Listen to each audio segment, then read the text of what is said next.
Great. Welcome to the Real Super Geeks podcast, our first pre-recorded version. We've got almost the entire crew here this week to talk about a lot of Star Trek and, some Star Wars and other bits and pieces, tidbits that have been popping up over the course of the last week. Let's run down who's with us this week.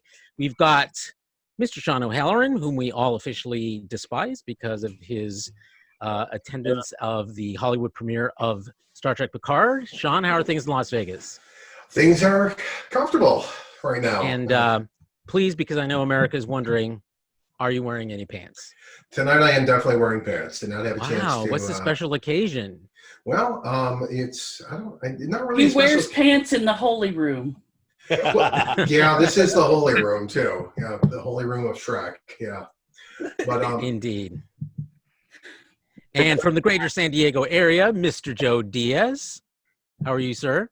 I'm doing pretty good. I'd just like to give a quick shout out to all my followers in Doomcock's Army. I'm sure they're excited to know you're here. And by the way, your hair is on fleek tonight. That's the only time I've ever used that expression. Fleet Fox. hair. That brings us to the eyebrows of doom. Mr. Ross Bullock, how are you this week? I am cold as hell. I'm in the middle of a damn blizzard up here. Yeah, well, I think about we got through a big today. They canceled all the schools. And that was Seattle earlier this week, but we're back up into a balmy 46 degrees. I have to look that up. Should be good to go. Blizzard, B-L-I-Z-A. What is the snow? You speak of? Yes, of course. Raul, who joins us from Arizona. Raul, how are you Southern doing? Arizona, by the way. Yeah, I don't hate Sean for warmer. going to see Star Wars. I hate Raul because of where he lives. Well, I live in Vegas, so Typically, you're most all of the people in my lumped up state into do the as same well. spot. I miss that climate incredibly. I spent most of my adult life in tropical climates like Hawaii. Oh, see, you rock, because I spent most of my adult life in upstate New York in the winter, in Rochester and Syracuse. Where's Raul? What was that, Justin? Where's Raul at? He's in Southern Arizona. Southern Arizona. So there's a lot of hatred going on in the room tonight. Justin, do you have any hatred to contribute? We have hate to contribute. Yeah, I hate it when it's in decent weather because it is doing some freezing rain stuff here, and it's just, yeah. And you mentioned earlier that your the water main broke. Have you had your water restored yet? Yes, they got done right before the mess started outside, thank God. It was okay. Yeah, I woke up to a gushing fountain of water out my side of my window at 4 o'clock this morning. Okay, well, I'm glad you're up and running again. And son, how are you doing? Since I'm the only lady here, does that make me the Alice of this Brady Bunch? Oh, sure. Yeah. Well, I don't know. You could be more of a Marsha. Alice from Alice's Diner. Well, that makes Carlos officially Sam the Butcher. I can't. Time to deliver the meat, Carlos. I can't kind of be a Martian because all the attention is not really on me, is it? I think I think you do a very good job of getting all the attention that you want, which is, it's a superpower. I honestly, I will say, I said before, I say this again. Son doesn't always say that much, but what she says is so fucking great. I just love it. Really is. Even though about 80% of the time I disagrry with her, I love. Yeah, I know exactly. I love that she always has something really important to say. The contrarian positions. If nothing else, they make us think, and they're well thought out. They're well thought out. So I'm kind of like Hobby from Star Wars. I might not say much, but what I have usually is important. Yeah. Exactly.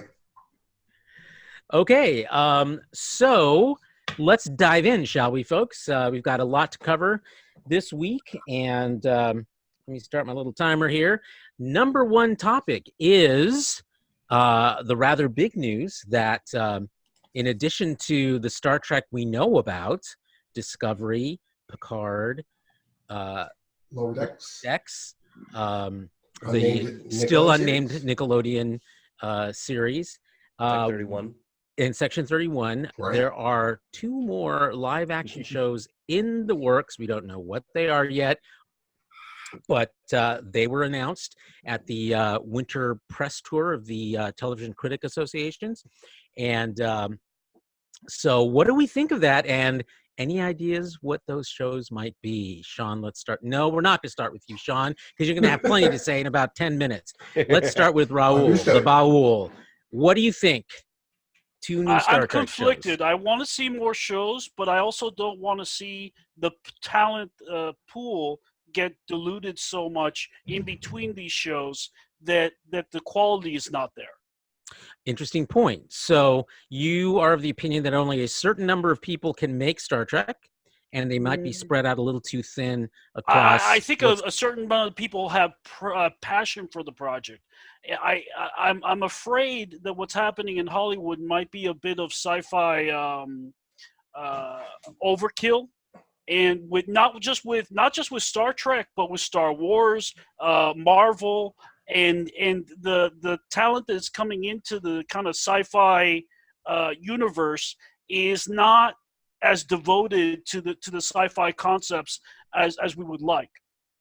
You know, interesting point that you bring up, and I think I would, in a normal universe, agree with you. But in this multiverse, I think there is one thing that can guarantee quality, or at least keep it from going too far off the rails.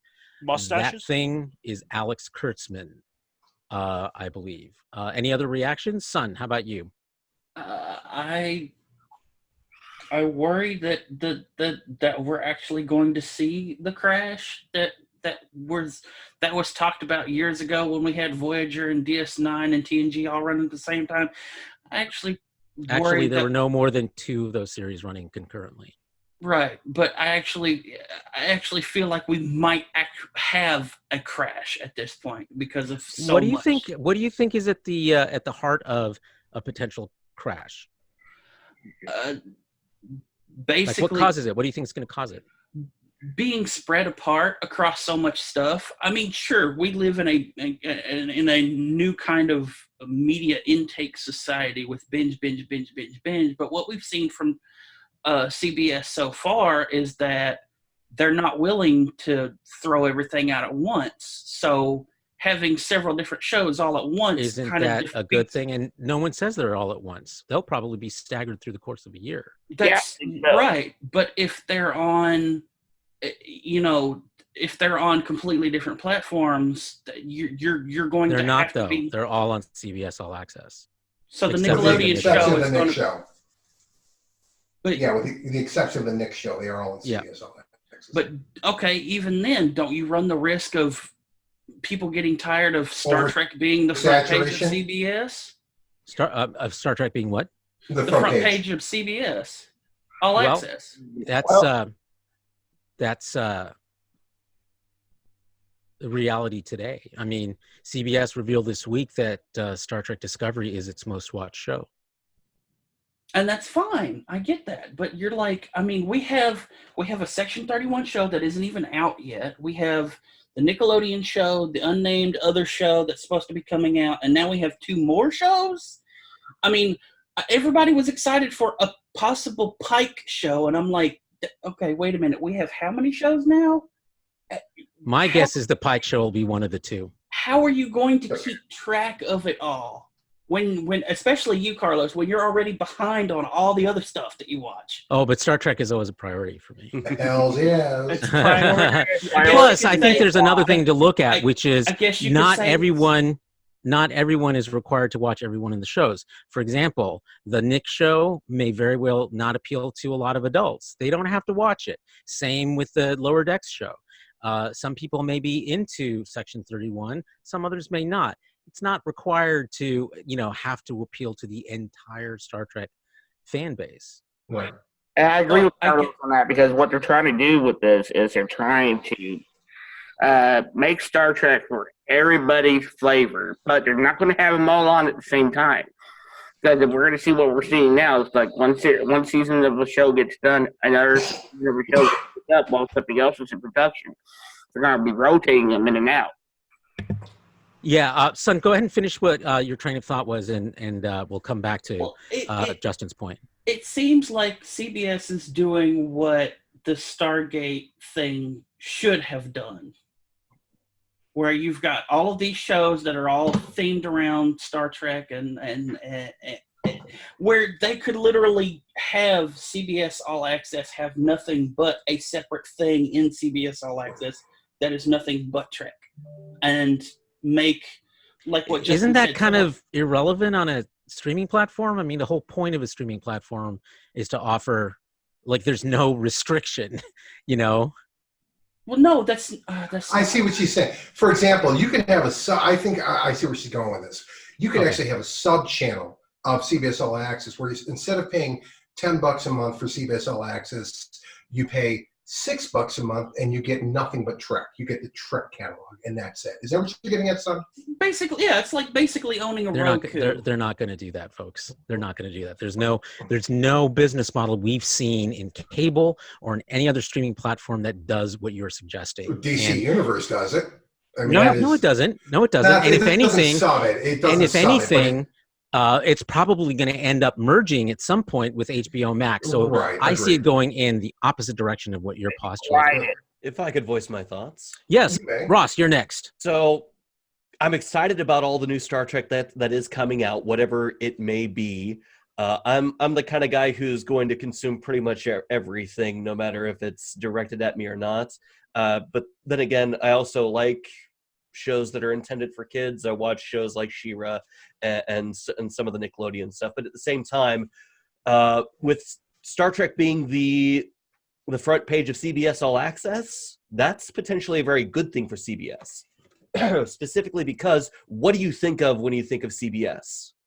And for a long time, it really hasn't been Star Trek. It's been police procedurals. Yes. It's been about true crime. It's been about shows that are intended for an older audience. That's correct. People who are around it, who are watching TV in daytime and things like that, retirees and others. Streaming services aren't necessarily directed towards those people. Right. So getting a show that's going to appeal to an audience that's there for streaming, Star Trek is a very good way to go. In addition to things like the new Twilight Zone. So I'm optimistic, and I think that with the way streaming is going, with shows that are only about 10 to 12 episodes long, that is ideally suited to the kind of rotating that we're seeing with Star Trek. You've got Discovery, now we've got Picard, and then after Picard, Discovery is coming in, and probably after Discovery, we're going to see the first season of Section 31, and then Picard again, and it will keep rotating. The show that's coming out weekly is going to be the new one, and then people can binge the rest. Yeah, if you assume an average 10-episode season, there's 52 weeks a year, so that comfortably accommodates five shows that do not overlap at all, or if at all, because of holidays and such, very little. So there's time there to be comfortable with all of these shows. You basically set aside the same amount of time per week, every week through the whole year, and you're not being taxed, as it were. Your time isn't being taxed, as it were, if you're going to be watching, 5 to 7 or 8 shows of Star Trek. Right. What I was going to point out here is that from the very beginning, the intention for Kurtzman was to have a Star Trek series, a new Star Trek series on All Access, all throughout the year, have a different one going throughout the year. The other intention that I recently read about that is that what they are doing, they are, this goes back to what we discussed last year with the animated series, with creating shows directed towards kids, media directed towards kids in general, because it's something Trek hasn't done since the mid-'70s, and it's an untapped market. This isn't just about kids. Basically what they're doing, as he explained, is they are trying with each of these shows to have it still be Star Trek, yet to attract a different type of audience each time, because it's niche programming to begin with, and it's not going to, each show is not going to appeal to everyone. Never mind the fan base, general audiences in general. So the fan base is never satisfied. And of course, exactly. It might actually be liberating to not have to place the burden on every single show that it has to Has appeal to the carry entire fan base. exactly. It has to carry the entire franchise. Exactly. I'm Now going you're to gonna have stop you, those who are Sean, gonna just be because pissed we only off have no matter what. we only have an hour left on this, or I'm sorry, a minute left on this segment. So I want to do a quick round robin with everyone. So 7 to 8 Star Trek shows being produced and shown. Do we think that's going to work, or is it a good thing or a bad thing? Just thumbs up, thumbs down. Let's start with Raul, the Baul. Down. You don't think it's going to be work, Too much. or you don't think it's going to work. Too ambitious. Okay, Ross, what do you think? It's probably not going to be produced all at the same time. We're still a few years out. Okay, and Son. This is the part where I stick my hand up and wave it and go, eh. I mean, honestly, CBS has to have some serious money from subs to Star Trek to do this, honestly. Well, they're expecting it. They're expecting it. Sean. Thumbs up, and a qualifier here is like I think the reason it's going to be successful is because of the twofold marketing strategy on this being number one, trying to spread them out so that you've got different series going at different times, and the other side of this too, trying to make all of these shows different in scope and feel and scale in what they're trying to do with their storytelling and the audiences they're trying to reach. So I think that they're going to be able to do this successfully by doing what they're doing, that is not putting all their eggs into one basket and making one show carry the franchise. One Okay, style great. show. Justin? I think it'll work out because, like you said, they're not going to be on all at the same time, so they're going to be staggered. All right, so that's a thumbs up. Where's that? What's wrong? I heard something. Oh, okay. Okay, I'll round it up with a big thumbs up and a tiny, small thumbs down because I think Ross is correct. I'm persuaded by some of Raul's skepticism. I think that that the quality control on this is going to be really important, and this is going to be Alex Kurtzman's biggest challenge as the head of all Star Trek content for CBS, well now Viacom CBS. But the opportunity here in that potential crisis is you could potentially now create a whole program for training writers and designers and all the creative people to do these kinds of shows and starting them up and letting them learn, then move to a new show, etc. So that might solve the quality control problem, I hope. Okay, let's move next to our second topic, which is the still bewildering news about whether or not we're going to actually get a fourth Kelvinverse Star Trek movie. We learned this week from Noah Hawley, who is slated to be the director of that production, that he is promising a quote-unquote new beginning for the admittedly shaky film franchise. He did not go into a lot of detail about that. Curious what you guys think this new direction he is calling for might look like, and do you think this universe can be saved? Let's start with Ross. Well, before he passed, George and I had a one-on-one sideshow where we talked about what we saw the future of the Kelvin universe would be. And a lot of what Noah talked about in that article, it was a lot of stuff that George and I mentioned, that the Kelvin universe is a big, open, blank canvas to really explore and develop upon. It's not bound entirely by the characters of the original series. It can branch out and do whatever they want with it. And I think that's what he's alluding to, that he wants to tell stories within the Kelvin universe, but not specifically with the characters from the original series cast. Interesting. I wonder if that will pose some commercial problems, when it comes to budgeting, a successful feature film, which requires big budgets committed, Well, and commensurate attracting a really big audience. True, but at the same time, you don't have to worry about paying insane amounts of money to characters who now warrant, or for actors who now warrant Yep. that kind of money, like Chris Yep. Pine, who really and Zoe Saldana, who really exploded after their debut in Star Trek. An interesting idea. And Sean, then there's Carl Urban you- will just go anywhere. He doesn't yeah, care. well, we don't pay him anything. Right. Sean, do you share Ross's concerns and optimism? Well, yeah, I was going to say the same thing. I'm not very sure about exactly what he meant, but what I would suspect is that we're going to be seeing a new cast, and I'm not even so sure it's going to be in the Kelvin universe. I would think that with now the reunification of Paramount and CBS, that we can find a way to make this a little bit more cohesive. Maybe, I was thinking, maybe what if he's thinking that we can actually undo the destruction of Vulcan and bring things back in the fold, so, as it were, something like that. But I think there is a big concern for a franchise that hasn't been as successful money-wise as they had hoped.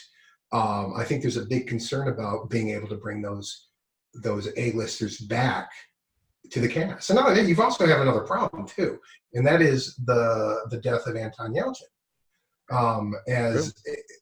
So it's not so easy to just replace Savick with Robin Curtis nowadays. People notice, okay, Yeah. and Well, and they've committed to not doing that, not recasting the role.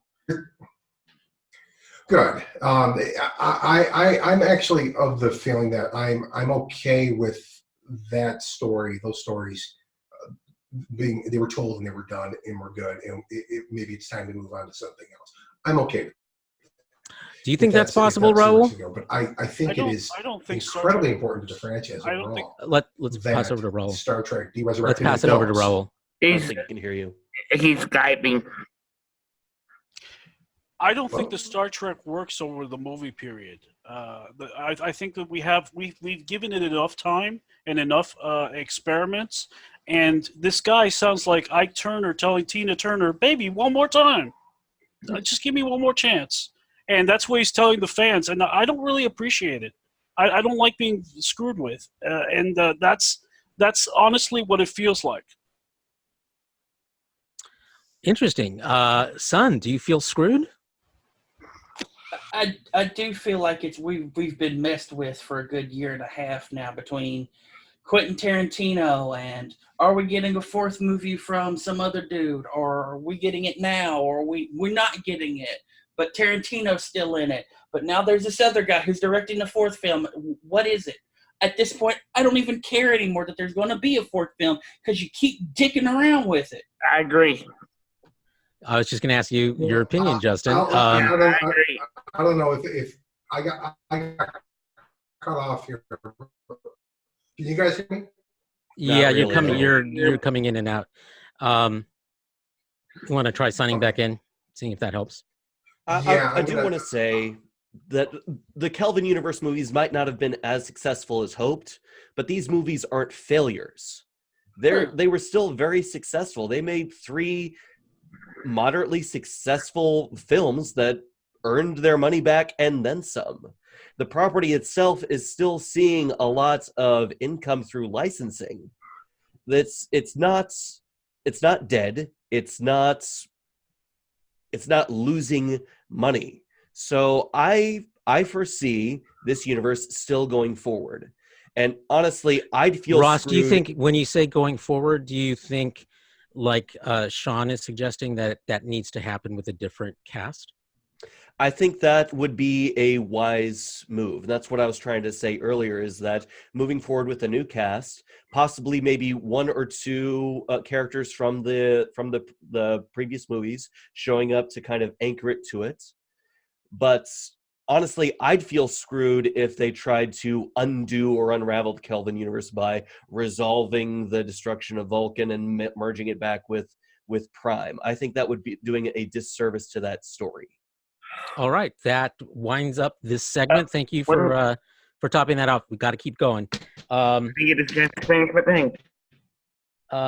So our next, this is now Sean returning this all over to you for a few minutes. We as we've noted publicly, Okay. he can boot out the Phantom Sean. Well, not letting me. This Sean seems to have grown we'll new powers. we'll just ignore old Sean and stick with new Sean. So new Sean, Yes. New Coke. we want to hear about what you thought of the Picard premiere as an event, but also non-spoiler. As we discovered, they did not show just the pilot, the first episode, not 2 episodes, but 3 full episodes. So basically a feature film version or length presentation at that premiere. Was that a surprise? And how did the audience? We hate you so much. Take it away. Yeah, it really was an absolute surprise to everyone in the audience. We had no idea what was coming, and Alex Kurtzman was giddy about this thing. Oh, by the way, he literally says it seconds before the lights went down and it came on the screen. Oh, by the way, you're getting to see 3 episodes tonight. Little shit, he was just loving it. I'll give you real quick on the event in general. The event in general was great. It was I would say about 70% of the people there were industry people. A lot of faces we saw there that were surprising. A lot of faces that were not so surprising, of course. I had the privilege of the seats I had were absolutely fantastic. Maria Sirtis sat right behind me. I dropped my phone. She handed it to me. It was cool. To my left, over my shoulder, Brent Spiner. 10 feet that way was Jerry Ryan. Another 10 feet next to her was Patrick Stewart himself. And I have in my row directly in front of me the entire cast of the new show. It was quite the event. And Gary Graham was there. So Gary Graham got an invite, which means that Gary Graham is still in good graces of CBS. God bless him. And because I know a lot of people that didn't get an invite that you would have expected to have gotten an invite. But Gary Graham was there.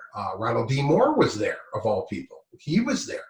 Mm-hmm. So, does that... I saw him give you the cold shoulder when you when you were talking to him. He was like, yeah, "How are you?" Yeah, exactly. I got a lot of that night. That's okay. But it made me start thinking, is it possible that we might get Ron D. Moore back into the franchise? Because apparently there are a lot of people that we didn't know about that were involved in Picard. That, for example, Rick Berman actually was involved in Picard, of all people. They had a lot of voices that contributed to the series. That involved. Did they talk about what involved meant? Well, in the overall production and writing of the series, and adding the 2 cents, because this is a far different show than Discovery, plain and simple. I get the distinct feeling that Discovery was kind of like the training wheels for a new Trek series, where Picard is the premiere show. Seriously. And this isn't taking anything away from Discovery. This is just a matter of, we had a lot of missteps along the way with Discovery. We had, they had issues with writers and producers, and a whole bunch of people getting fired, and bad situations in the writing room. And the show felt like it was done by committee, for the first season. And where this show is so incredibly tight, it is so incredibly well done that we, at the end, we all felt like, okay, are we just overwhelmed by this whole evening, this whole event, or is this show that good? And so then, tell us, is it, now that you've had a few days to think about it, is this show that good? It's fucking fantastic. Okay, don't spoil, but what do you think makes it so? What is it about what you saw on screen?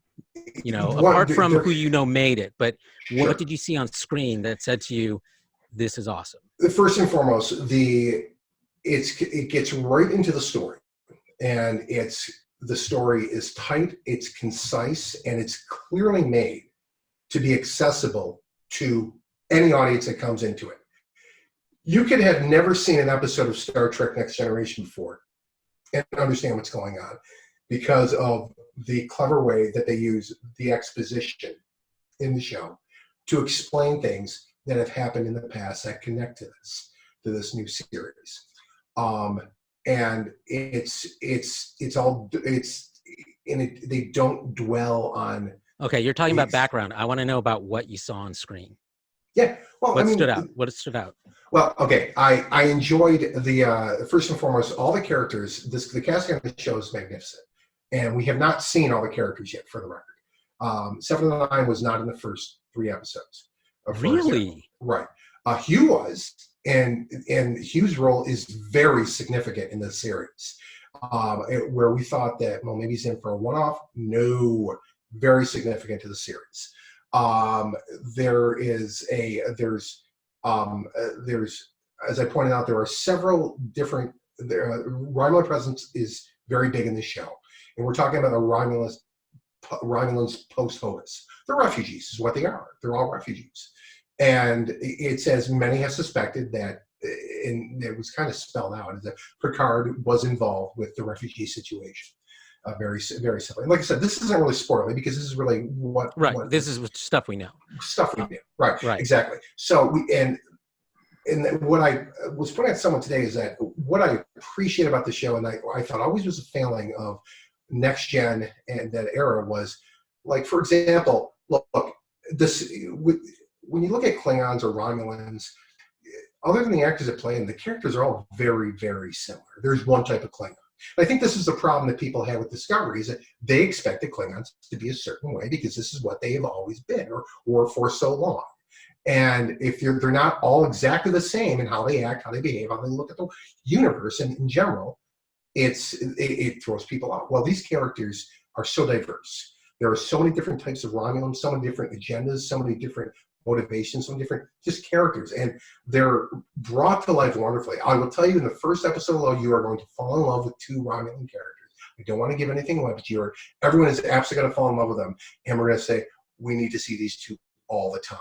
They're a brother and sister, and they're absolutely amazing. I think they actually show them in the new Picard clip that came out today called A New Beginning. Yep. Okay. There was a new clip. So, there's a new clip. It is linked in our Trello for this segment. So I saw the last one with him speaking French to his dog. Yep, this is after that. This is after that. Okay, so where are these? Let me ask you a question. These 2 Romulans, I haven't seen the clip. Where are they in the like? They're on the Picard estate. Apparently. Then these are your 2. These are the brother and sister. They're one of them is named Laris, I think. Yes, they are former Tal Shiar, and there's backstories. Oh, see, that I didn't know. Yeah, and Joe's going, you just spoiled it, you son of a bitch. Wait, yeah, I won't give you too much information about it. But you up the video? Back up just a minute. Does this mean that the 2 Tal Shiar agents in the comic series are sibling lovers? No. You just went all Game of Thrones on us, son. But actually, I will say that's a different pair of siblings you're talking about, and that is the first thing I thought of when I saw them on screen was Jamie and Cersei Lannister. It's exactly what I thought of. Different pair of brother and sister. Okay, last question, Sean. One of the Starfleet mom, who's a friend of mine, who's also at the premiere, one of the things she said and posted on Facebook was everything that people are guessing about this story that they theorized is wrong. Is that a fair assessment? I would say 80% of what people are guessing and theorizing, but the 20% that they're getting right is basically what was already laid out to us, is what it comes down to. Yeah, it's unlike any Star Trek series you've ever seen.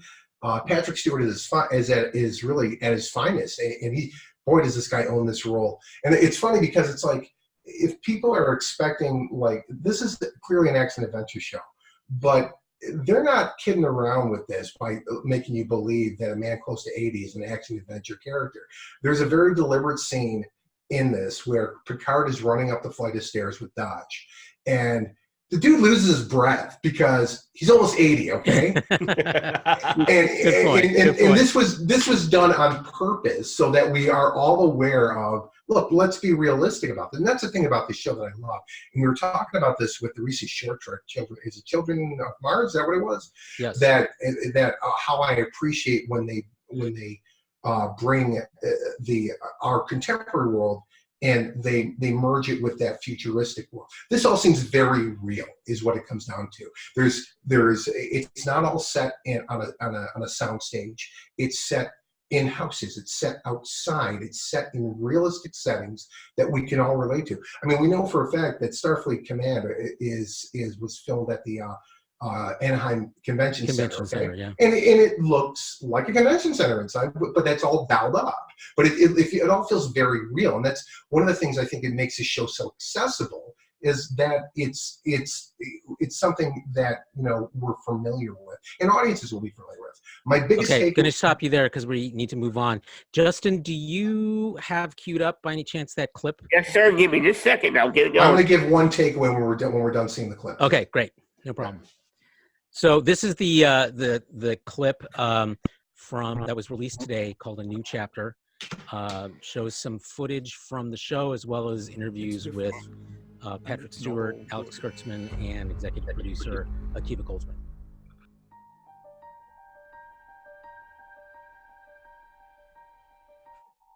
One of the first things that Patrick wanted to make sure of is that we were paying homage to and respecting what came before, but doing something entirely different. Our mission was really to figure out how to build a show that did honor Next Gen and many other Trek shows, but that really had its own unique identity. Lars heard you talking in your sleep last night. Bad dreams? The dreams are lovely. It's the waking up that I'm beginning to resent. It was important to establish this difference from Picard because we are ultimately building a series around his character. Tea, Earl Grey, decaf. And so what could we do with this character, it's 20 years later, to really focus on him emotionally, internally, what is he going through? And kind of that was the jumping off point. After so long, sometimes I worry you've forgotten what you did. Who you are. Lars, We have not. The ability to work character with arguably the greatest single captain and actor in Star Trek was really a delightful opportunity. I mean, whose internal and external struggles would you want to see more than Captain Picard's 20 years on from Nemesis? There is no legacy as rich as honesty. Who said that, number one? What is so fascinating about playing this role now is that I can bring my aging, my experience, the way my life has continued to change and grow, and allow all that simply to infiltrate the character of Jean-Luc. It's the story of Picard. It is the title. It is his character journey that is the actual journey of our show. And we get to take the time to do it, which is not to say we're without plot or many things blowing up now and then or daring do, but they do take a back seat to the story of this man and this chapter of his life.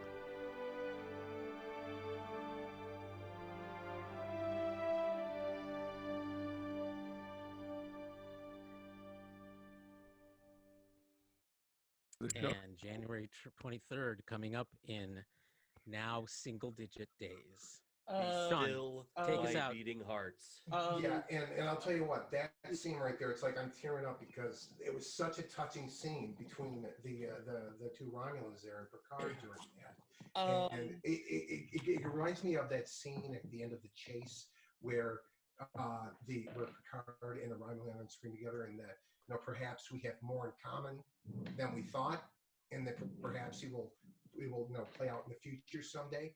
Well, this is kind of a culmination of that, in that that they were brought together for a reason, and it's a very tight, wonderful storytelling job, and they've done an excellent job with everything from the effects to keeping it looking like everything looks like it's 20 years after Nemesis. All the text seems exactly right, but it doesn't seem so sterile. It seems lived in. It seems like a world you could live in and be part of. It doesn't seem so sterile like the shows from the 90s did. And it's like the fun thing I was going to say is that, like, no, I think I already said about the Klingons and the Romulans. Like, the characters are really going to make this show, is what it comes down to. At the end of the day, I already have a half a dozen that I'm crazy about, and after the 3 episodes, and I this is going to be a treat. This is going to be bigger, I have no doubt, than Discovery. This is going to be way bigger. Let's see. And I think that's happens. why they're so confident. Got to cut you off, about Sean, these because we're shows. way over time on this segment. Okay, run real quick. Yeah. Please tell me those are reverse engineered Iconian gateways. Please. They're not. Please. No, those are They are not. Those really stuck out to me, though. Yeah, they're just fancy new transporters. That's it. Yeah. That is one of the Joe, gateways, since you've though. been since you've come back from taking care of baby Diaz, what did you think of the clip? I think it's going to exceed all my expectations. It is. Of what I thought the Orville would be. You've been waiting all show to say that, I can tell. Okay. Good night. Raul, you get the last word before we move to our next segment. I can't wait for one of the young refugees to say, "Okay, boomer," to Picard. What they call generations at that Or point. are you woke? All right, let's move to our next segment, which is a list of episodes and films that appeared on StarTrek.com this past week, which is their recommendations for the things to watch to prepare for Picard. So let me share that list with you here, and I'd love to hear what you guys can tease out about what is going to happen in this show based on these episodes and films. So I will scroll up here. Do you guys see the whole thing? No, all I see is Carlos has started screen sharing. It might have a block on it. Oh, there it goes. There we go. Okay, you see now. Okay, so interesting. So you can see that preparing for Picard, they have some episodes specifically about Picard himself: Family, The Drumhead, First Duty, Inner Light, which we're going to be talking about in our next segment, Chain of Command, which we talked about last week, and Tapestry, where Q shows Picard what his life might have been if he'd taken a different path.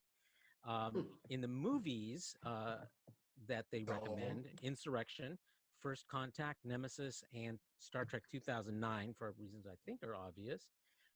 They also recommend 2 things for the Borg specifically, since we know the Borg play a big role in Picard. Best of Both Worlds Parts 1 and 2, of course, and I, Borg, which was the introduction to Hugh that we saw in on TNG. Only one episode from Voyager, that's The Raven, which gave us sort of the origin of 7 of 9 from before she was assimilated, and her early time as one of the Borg. Little Annika Hansen. Yes, Annika Hansen. Surprising. And what's that, Justin? That's surprising that they only included one episode from Voyager, considering the Borg backstory. Yeah, I think they're focusing more on the Borg writ large than they are on like plot points of the Borg, which is what you saw a lot of in Voyager, in kind of neutered the Borg quite a bit. Yeah. Yeah, I mean, No, I think that I can tell you exactly why they're suggesting these 2, because these two directly relate to not to Picard's own personal inner struggles with his experiences with the Borg, and of course, Iborg does that too. But it's also, of course, where we meet Hugh as well. So like I said, Hugh is very integral to this whole story. So that's good to hear.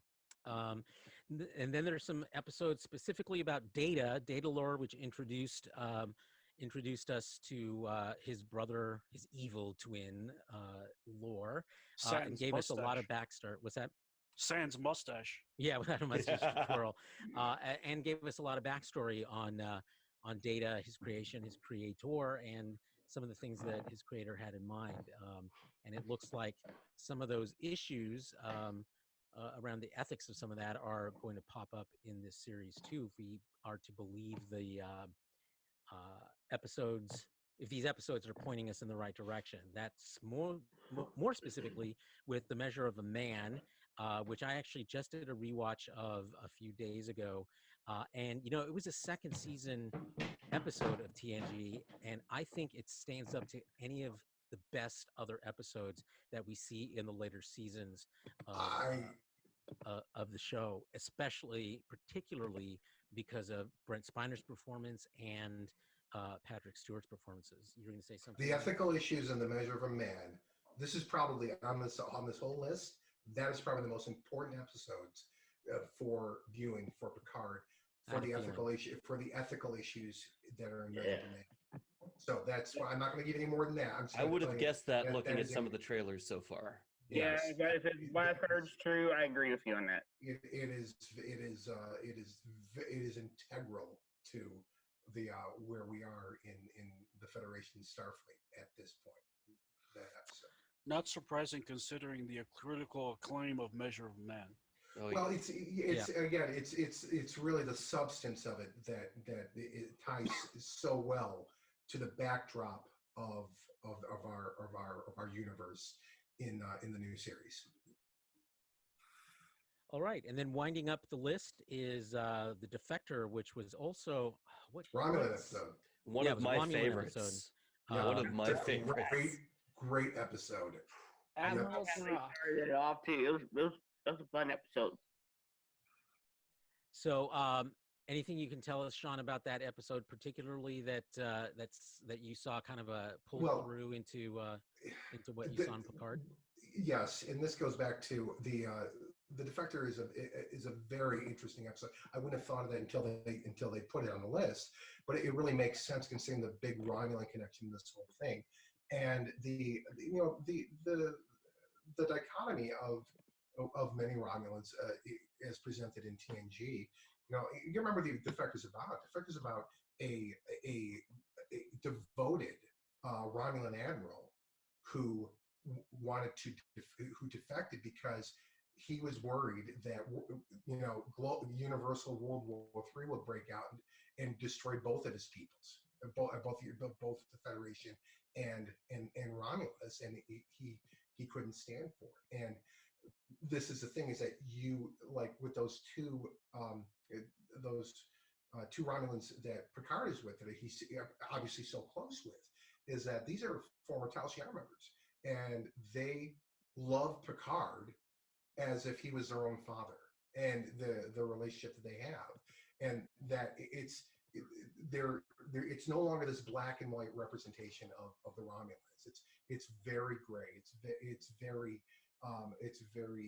complex and rich and full. And like I said, these are the things that really stand out about this series. And the Defector is a great episode to share that, to show again how we are more alike than we are not. And that is a great way to end that segment. Taking us to our next one, which is the next in our series, I think number 8 in our series of counting down the best TNG Picard episodes.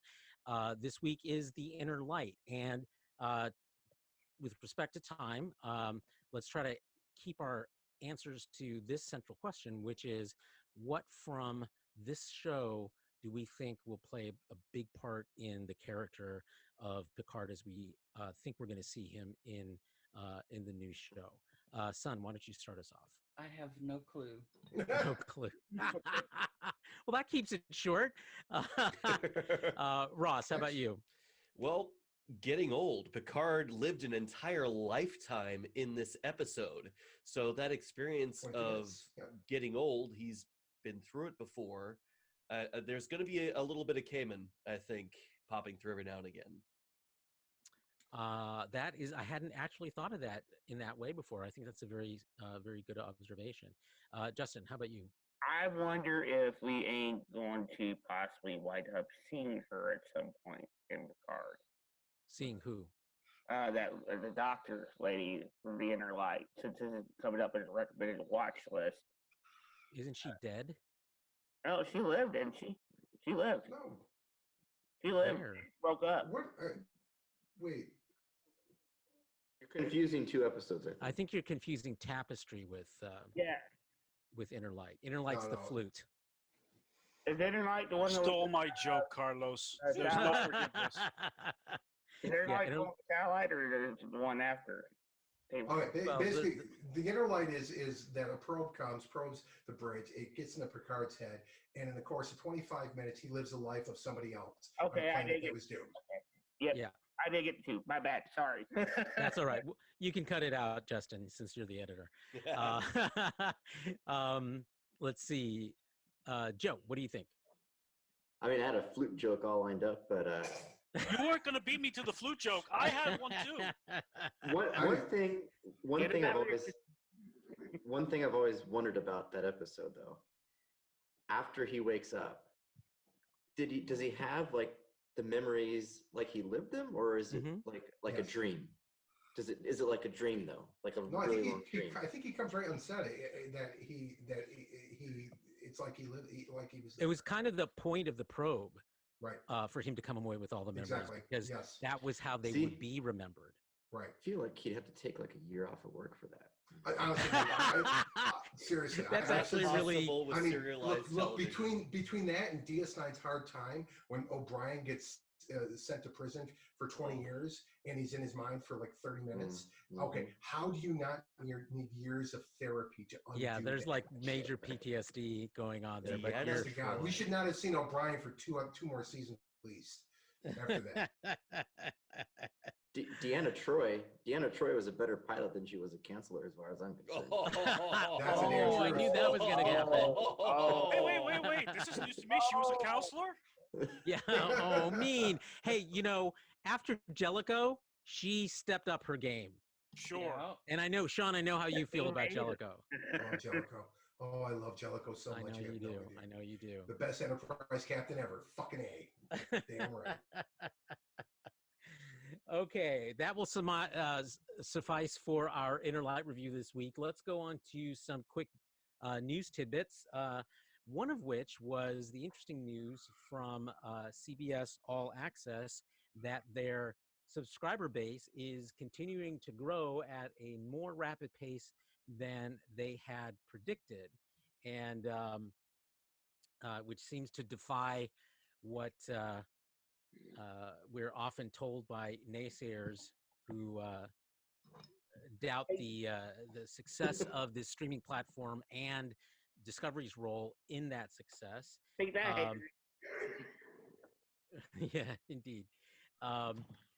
So that really puts the franchise in the position, I think, that we're seeing it, that we heard Alex Kurtzman talk about when he said we're going to see more shows than we'd ever thought about before. But even on top of that, it sounds like CBS All Access is leveraging that subscriber growth, a lot of which I think can fairly be attributed to Star Trek Discovery, to broaden its total content development plans. And I think Ross, was it you? I think who was talking about how this is an opportunity for CBS to really broaden its its brand beyond just kind of the older viewers that we've seen on the broadcast version of yeah. the network? Reiterating what I said earlier, CBS is most known for its daytime television. It's true crime, it's procedurals, it's content that appeals to an older audience that watches more during the day, as well as some of their more primetime offerings. And it's not really known as a kind of a broader content creator, but this is its opportunity to really broaden its user base with flagshipping shows like Star Trek, but also expanding to The Good Fight, Twilight Zone, and all their other original content. Because they are producing more than just Star Trek. Right. Yeah.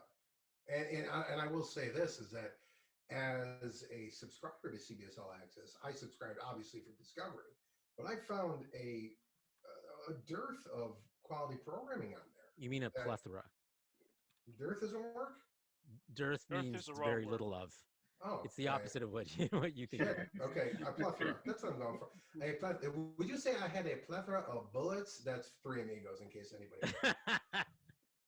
Okay, so yeah, so I'm getting my vocabulary messed up because I forgot about the Three Amigos. Okay, so yeah, so there's. What we're saying is he's infamous. Yeah, exactly. Does that mean very famous? Okay, so irregardless. Exactly. Lackadaisical here is what I'm being. Okay, so this has opened the door for CBS for me as a consumer to find other shows that I may not have mentioned before. I had no interest in The Good Fight until word of mouth from one Mr. Carlos Pedraza told me, you gotta watch that damn show. You gotta watch that damn show, folks at home. And I did, and I'm thrilled that I did. So, and the thing about the other side of this coin too is that as expensive as these Star Trek shows to make, these other shows are considerably less expensive. So they can make good quality content, put good quality content that appeals to a younger audience. It's not necessarily Star Trek at a much lower cost. So, but yet, and be able to cover all their bases on, for providing content across the board. So yeah, I mean, it all works together. It's like I'm thinking to myself, it's like, Discovery and now Picard and Star Trek in general is basically it's getting people in the door and it's making other content possible is what it's doing. So that's a good thing. See, All Access is saying that is really going along with what you're suggesting, Sean, which is that this opens the door to a diverse array of content, a lot of which is not super expensive to produce. Game shows, for example, which have fallen out of favor to a great degree on broadcast television,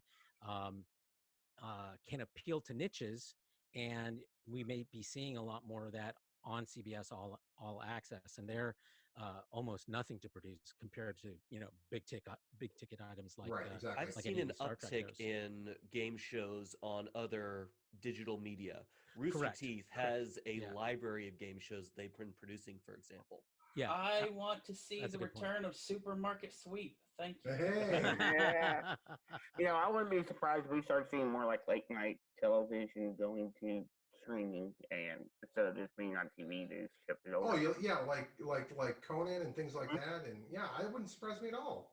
From Twitch chat, Shushan Effie says Price is Right is still on his daily watch list. Mm-hmm. Oh, and by the way, and not to be forgotten about this whole Star Trek thing, but let's not forget about the announcement this week about Will Wheaton hosting the new Star Trek. It's like the after show. Picard after show, yeah. Yeah, I'll miss Naomi Kyle though. What's that? I will miss Naomi Kyle. Oh, well, we are getting Will Wheaton, so I mean. Yeah, but he's not quite as good looking to me. But he's smart. I danced with him. He's at wicked a con. smart. Just saying. How He's a long good to the first dancer. Shut Up Wesley? If anyone says that, they're fired. Except for Patrick Stewart. except for Patrick Stewart. No. I think Okay, it's we need to smart wind if up this anybody segment says it, and we go quit. to our Doctor Who review for this week. It is the third episode of season 12 for Doctor Who, called Orphan 55, and an interesting show that went a lot of directions. Who wants to start us off? Justin. I thought this was a lot better than what has been going on with this doctor. And who wasn't there this episode? The master. Exactly. And that's why I think a lot of it, because I don't know if it's the actor or what. Let's not waste time on that. But everything just flowed well. It felt like you're watching like Matt Smith or David Tennant. I mean, it felt like watching a Doctor Who episode. The way it moved, the way it flowed, the way everything went. It was pretty damn good, I thought. All right. Sean, did you get a chance to see it this week? I haven't even seen the second episode yet. Oh, catch up, man. Who else? Raul? No, I'm sorry, I'm not watching. Not watching Who? Are you giving up on it completely? I haven't had a good relationship with Doctor Who for a while, so Okay. We'll I'm a explore Tom that one Baker day. guy. I'm a Tom Baker guy. Oh my God, that was like I know, but that's what I grew up with. decades. The only thing he had going for him was his damn scarf. Anyway, son, how about you? I'm a Colin Baker person, but that's a completely different story. So the story was actually really good, and then kind of got really preachy at the end, and I'm like, okay. Doctor Who has even the new Doctor Who's have had this thing where they get kind of preachy, but it's never explicit as it was here, and I think that's what threw me off at the end. I enjoyed it up until the very end of the episode.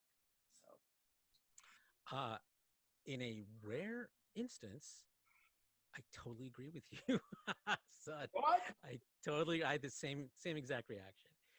Ross, how about you? I am still very, very behind and am not caught up yet.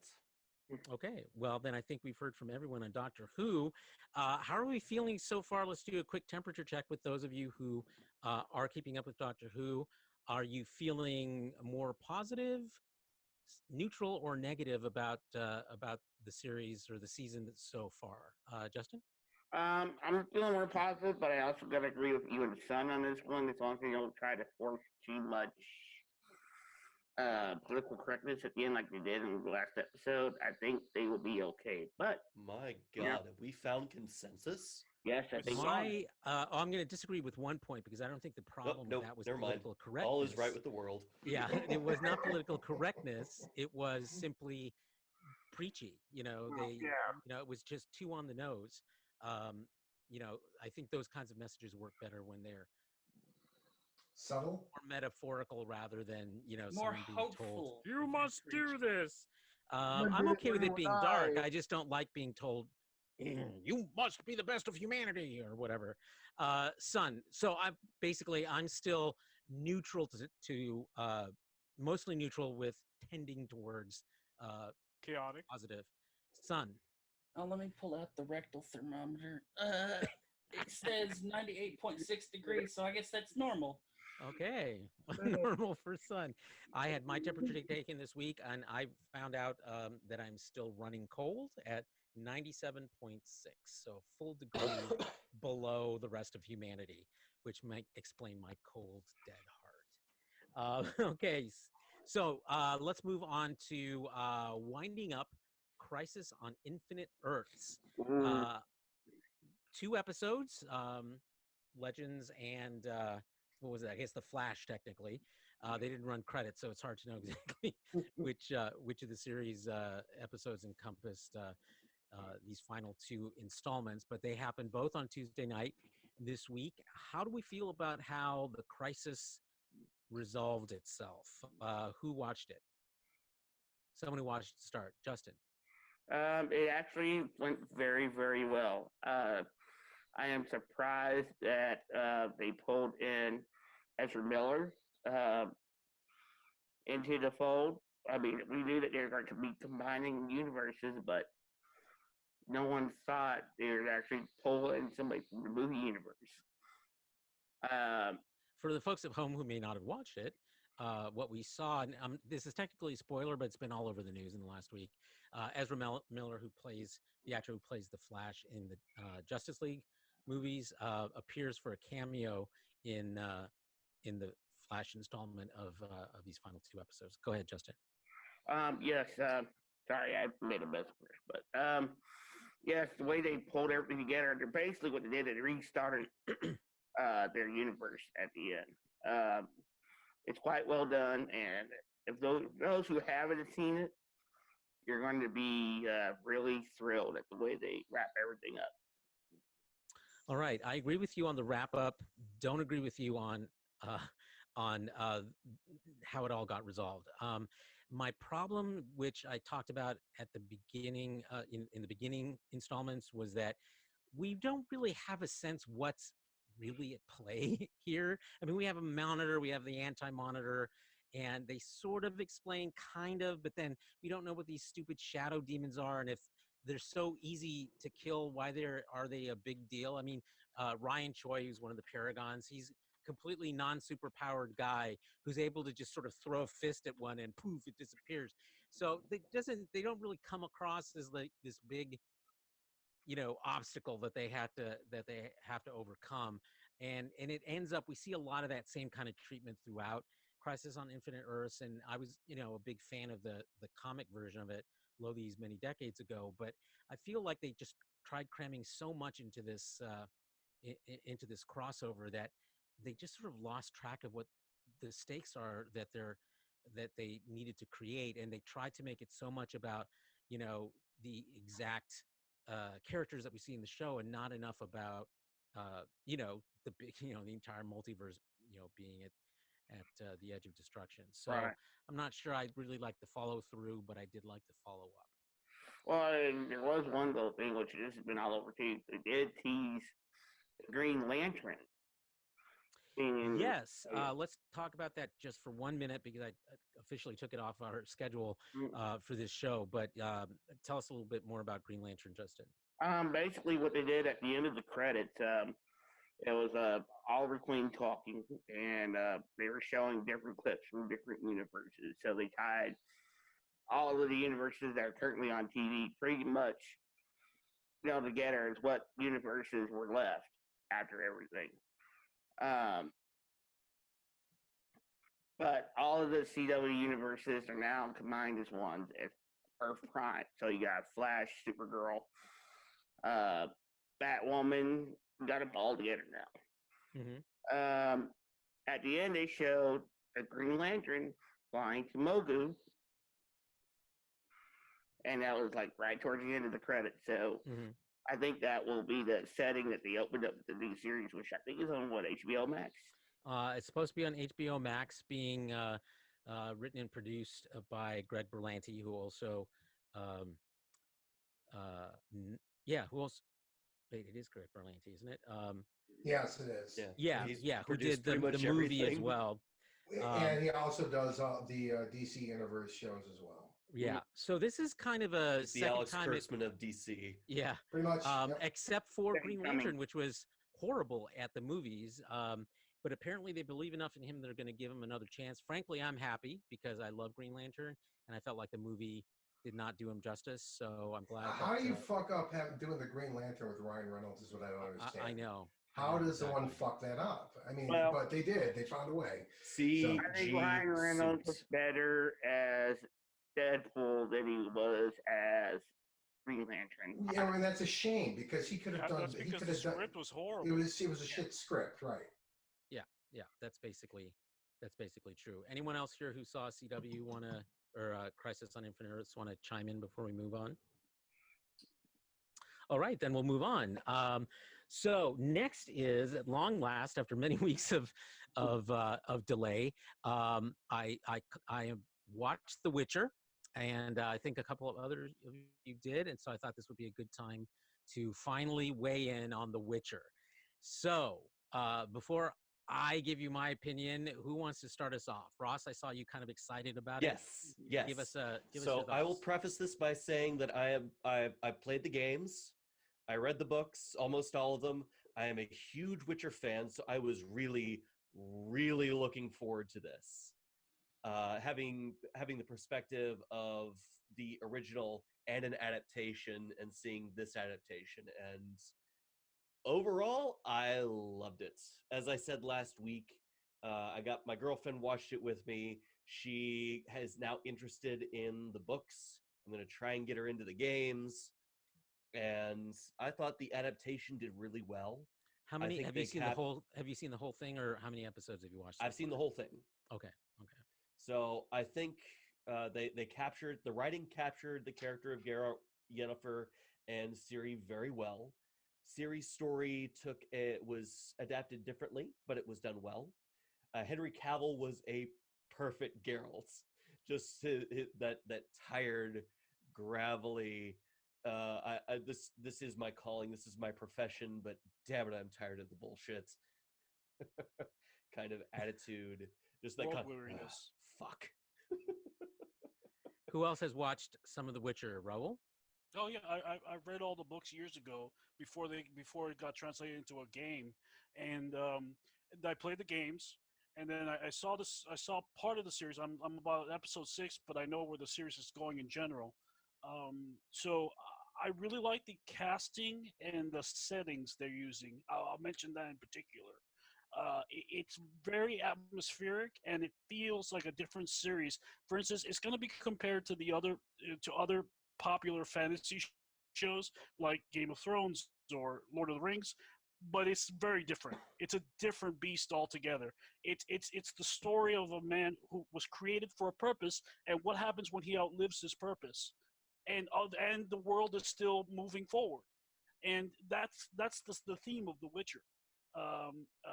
It takes place from its native Poland, a kind of grimness that we don't see in Western fantasy.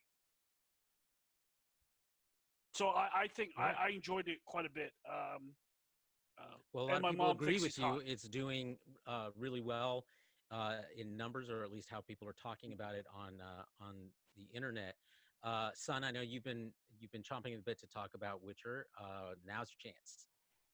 Okay, so basically the reason The Witcher is written the way it is by the books and then translated the way it has by the games and now this TV series is because this is kind of what happens when you get freedom after living under a certain rule.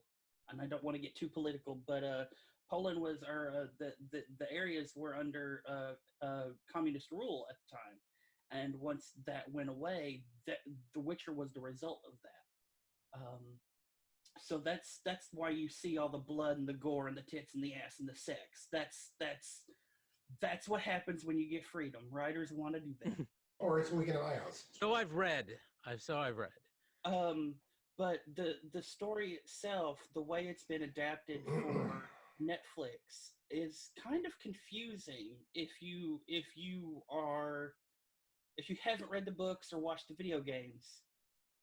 Yes, Carlos? No, I'm totally agreeing with you there too, because I yeah. have not read the books. I have not played the video games, right. And I was very confused. Go ahead. We'll get to me eventually.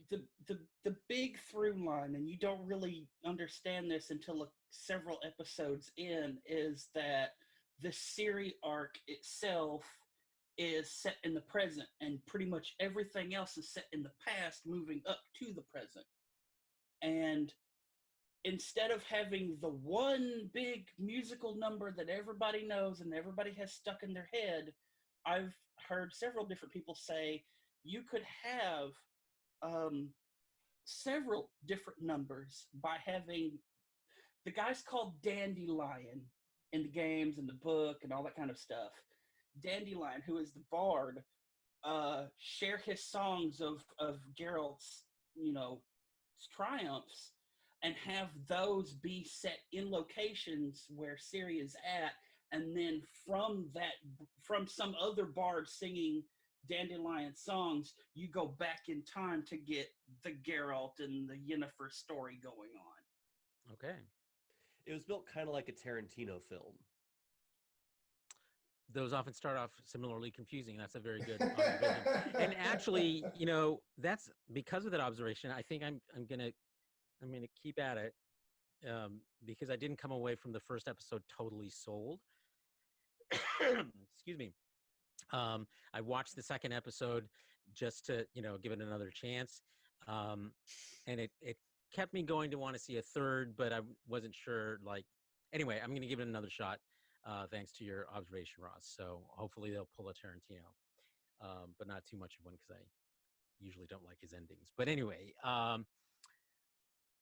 my reaction was essentially what Sun said, which is, as someone who's not familiar with the IP at all, it was less confusion because I think I got the story. Everything just happened so fast that I didn't get a chance to invest in, you know, this kingdom and really, you know, what the big deal was with the kingdom and what a big deal was that it fell. And, you know, it's just bam, bam, bam, everything, you know, one event, second event, third event, fourth event. And it all seemed very sort of by the numbers to It me. really did. It really does seem like they made this series expecting to not have a second season. So they wanted to get like a big, huge, like the biggest story plot possible and make it instead of this is The Witcher. Why not tell Geralt's story first? Why are we focusing so much on Ciri? Okay, good point. Who else has seen The Witcher? Okay, I've only that's seen the everyone. first episode. I don't have it. I couldn't give you enough because I've only seen the first episode and a few minutes of the second one. Mm-hmm. I have one final thing I'd like to say about it. Okay. The Striga fight, if you haven't gotten to that yet. That is how I was introduced to The Witcher in the first cinematic of the first game. And I gotta say, seeing that episode played out in live action, more or less, was just perfect. Yeah, that is the opening cinematic for the first game, isn't it? That was my introduction to Geralt, and seeing it play out was just beautiful. Almost out of time, so I want to move to our last segment, which is what are we watching? And since we are really out of time, how about if we make it, of the things you've watched this week, what is the single thing that you would most recommend to someone else? Raul. The Vikings on the History Channel. Yes, amazing stuff. All right. Ross? Ruby Volume 7. Okay. Sean? I just finished The Watchmen. I thought it was fantastic. Oh, I'm glad. We should talk about that. And I'm so sad that it's not being picked up for a second season. It is not. But to be fair, the creator never intended for there to be a second season. So I do want to mention one more thing, and that is Inside. It's a 3-part docuseries on Netflix called Inside the Mind of Aaron Hernandez. Yes. I've heard some about of the same people who did the Making a Murderer, and it's very well done. It's a very good narrative on the entire situation. Okay, great. I'm not even a football fan, so I have started watching The Toys That Made Us on Netflix. That was a Sun recommendation, wasn't it? Oh, me. Yep. Yeah, I know you did too, Raul.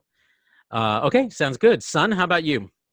I have been watching Ross stream Death Stranding, so that's a thing. Ross, you're her number one on what I'm watching. Yeah. It's the eyebrows, isn't it? No, it's the Norman Reedus ass when he showers. There is a lot of Norman Reedus booty. Okay. There is a very long, almost minute and a half shower sequence I also every time you rest. Maybe I should look into that show. I also like it when I point something out to Ross and he hasn't noticed it and it's been going on for about an hour or so and he goes, all shocked and amazed, and it's like, he's just so innocent. All right.